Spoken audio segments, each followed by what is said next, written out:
Tapos ako bilang bata naman ako noon, so makulit ako, bad influence ako.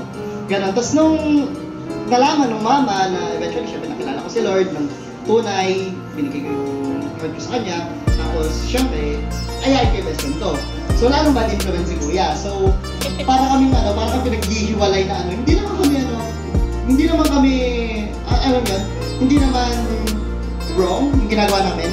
Pero for some reason, ayoko nung family kasi nga, sinishare yung mindset or iba yung sa nakagawin at sa nakaturuan. But syempre, best friend niya ako, no choice. So, sumasama sa church. He's not really the guy that would respond. Well, I don't ever recall him responding yung actively pagka may altar call or may declaration of faith. But he always sits dun sa far corner ng room, even though nasa na kami naman. Months, years, there were times na sama ng classmates namin. Decades past na nasasama ko sa church, minsan bonding outside, we got to know the people sa church. And if for some of you, alam nyo din yung season na medyo I needed to prioritize yung current family ko, yung mga brothers and sisters na kasi namin yung parents, nahirapan akong maging constant attending the church. So, that was the past season for almost a few years, but still remained on kami. So, we were having a conversation a few weeks ago. I'm not really sure kung ano yung topic namin, but he was like, so, may Sunday ba yan na nag-ising, then I had conversations, then I went to church, and then I looked into a motorcycle. Ganun yung sinasabi niya. But sobrang nag-stuck sa akin nung bigla niya sinabi I went to church. Because I haven't been inviting him for years now. So sobrang powerful sa akin bigla na sabi ko, God, ito yung prayer ko for years. Ito yung prayer ko for decades. Don't stop. Kasi it makes nothing fun. Sobrang sarap sa feeling na, alam mo yun, probably the first few times na napunta sa church was because of being blessed niya. A few more times dahil mayroon siyang community. But sobrang powerful yung feeling na walang nag-invite sa kanya, walang siyang crowd na sinamahan going to church and communion. Pero he went on his own. Na alam mo yung seed na pinlant mo, yung seed na winawater mo, it may take a day, it may take weeks, it may take months, it may take years. Pero God brings that. Amen. And sobrang sarap na ng feeling na yun na, Lord, if you can do this sa akin, you can do this to each and every one of these people. Amen. I know that you guys are trying to reach out that person, that family member, that friend, di ba, even that enemy. And siguro ngayon, hindi siya ganun kadali. Pero God sees your faithfulness. And your faithfulness to God. Amen. Praise God. Hallelujah. So, nandun pa rin tayo sa waiting, pero kahit wala tayo nakita, we know that the Lord is moving. Amen. And the Lord is working. Hi, Nene. So, ayan, the Lord is working. So, meron kasi tayong mga prayer na parang nung bago-Christian ka, ayun pinag-pray. Tapos nung later on pa, nakagawa lang sa isip mo, pero, diba, the Lord, papaalala niya yung, ito yung promise ko, diba, na nandun pa rin yung hope mo, kasi hindi na mawala kasi si Jesus, diba, those who hope in the Lord will not be put into shame. Amen. So, ayan, meron pa bang gusto mag-testimony? Kasi hanggang gusto ko lang kasi yung hirap naman ito.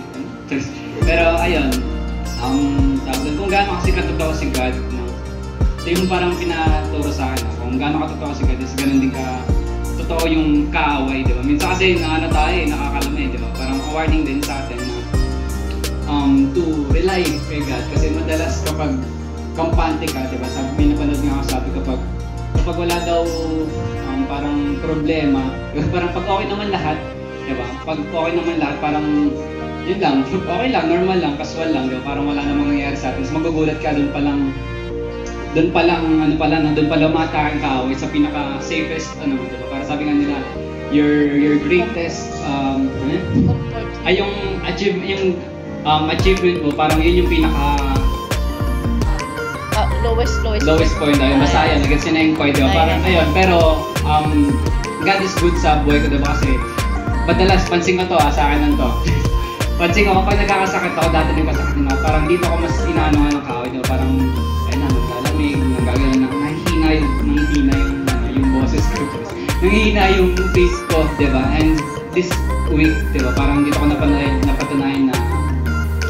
nabago yung ganun, diba?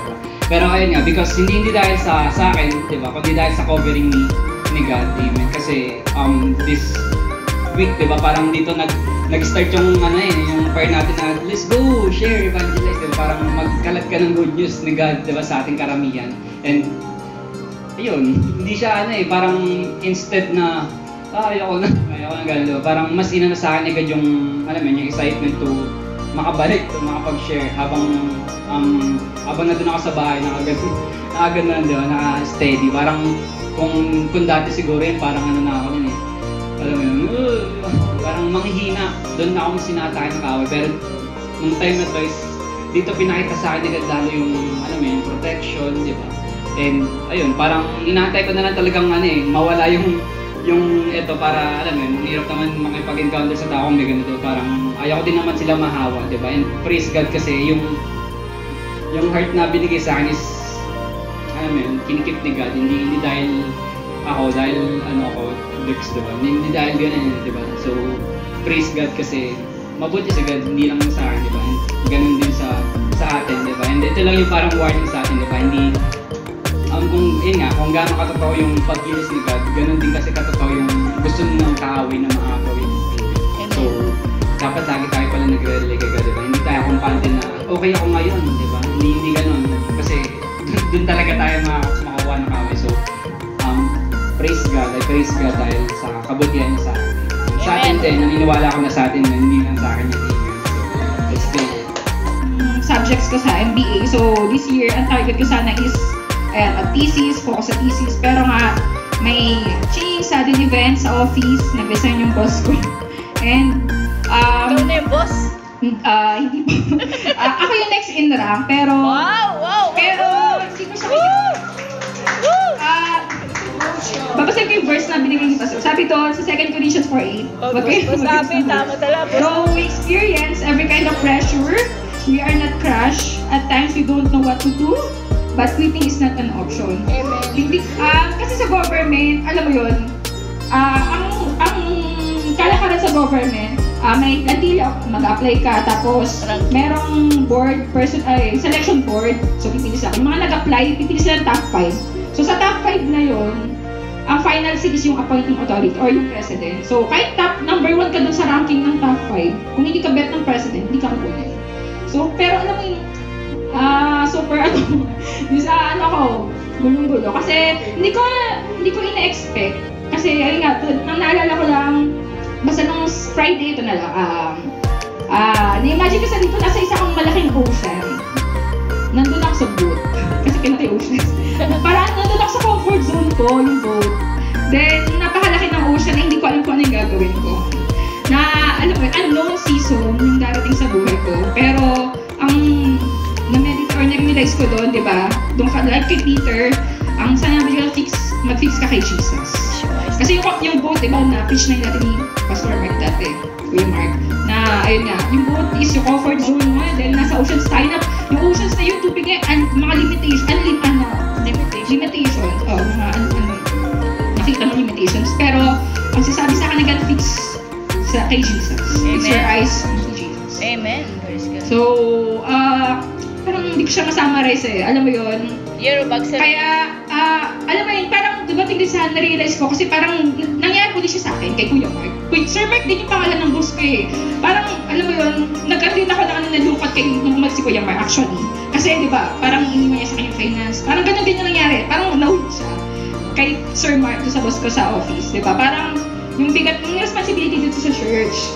Di ba? Parang nahuli siya dun sa office. So, kaya, alam mo, marami akong tinatanong kay Lord, ano yung basta, marami akong, kaya yung mga preaching, alam mo, super, baka may makaligtaan ako ito pa na gustong sabihin sa akin agad. Yung sa preaching ni Pastor Joe, sabi doon, ngayon ka pa ba magdududa? Diba? Ako yung nagdala sa Diyan. So, ayan, yung mga words na gusto naman, ako yung nagdala sa Diyan sa accountancy na yun. Sabi nga sa amin na nabasa ko, ano yun? Isang beses ka lang mabuhay. Pero nag-accountancy ka. So parang ayun, di ba? Kasi kaya ako hindi talaga volume yung workload. So ayun.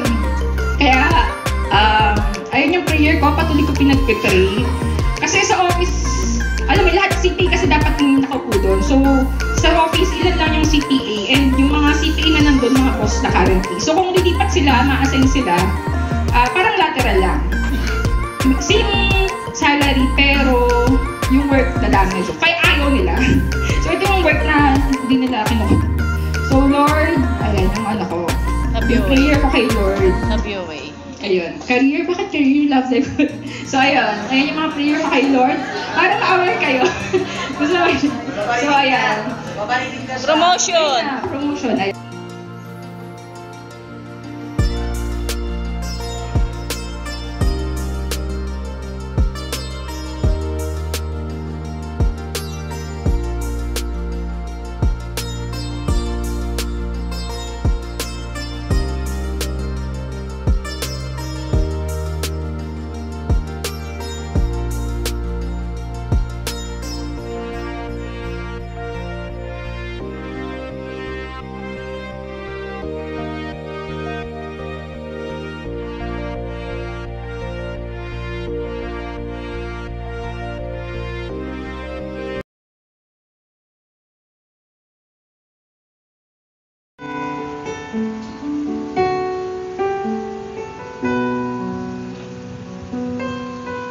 Kaya nga, ngayon ko napagtanto na yung Pastor Alex na troublemaker, lasenggo, sugarol,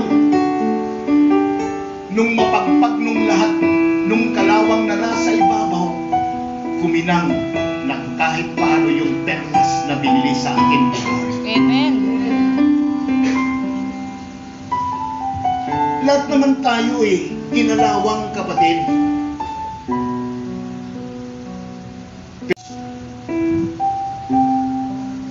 Kaya nga ang mga mayayaman, kadalasan, saan sila bumabagsak?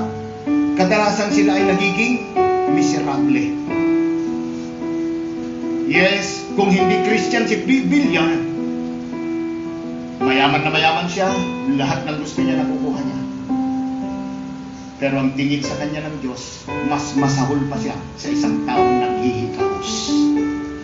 Kaya miserable.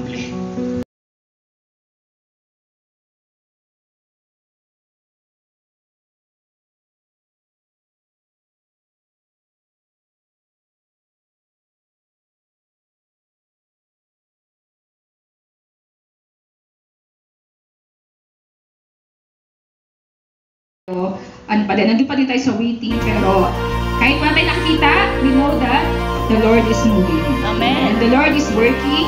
Hi, Nene. So, ayan, the Lord is working. So, meron kasi tayong mga prayer na parang, nung bago ko siya, ay, pinag-pray. Tapos nung later on, parang wala sa isip mo, pero